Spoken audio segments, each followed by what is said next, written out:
But I did want to say, in regard to that, when it comes to, I don't know enough about all of the world's religions to know if this happens in elsewhere outside of Christianity, Mm.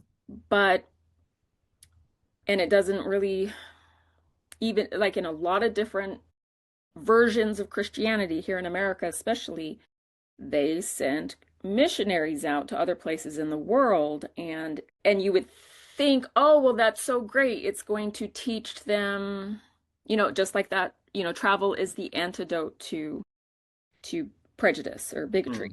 Mm. Mm. Um, and I do know people because of course we come from the Mormon faith, and that Mormons are really famous for sending their missionaries out, and everybody has, Mm. seen them somewhere at some point.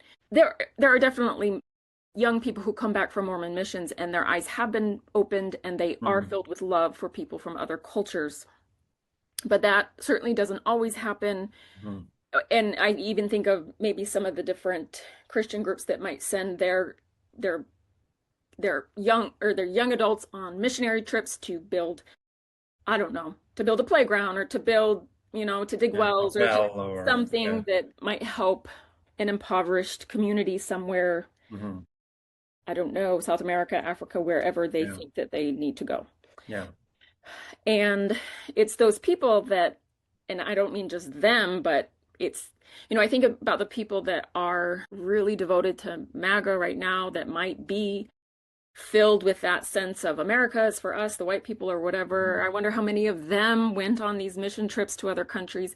But I think the reason why in those scenarios it might not have that effect on them Mm. is that they are going to colonize. Yeah.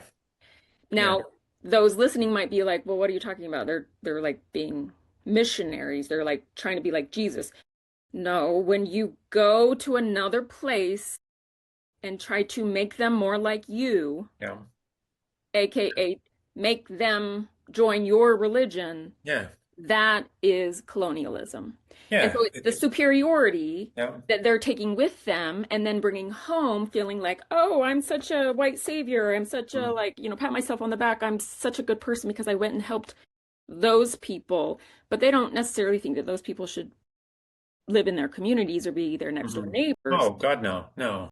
So in that scenario, I don't think Mark Twain's little saying applies because they're not going to appreciate the culture per se. They're going No. to share their own culture and try to make them more like them.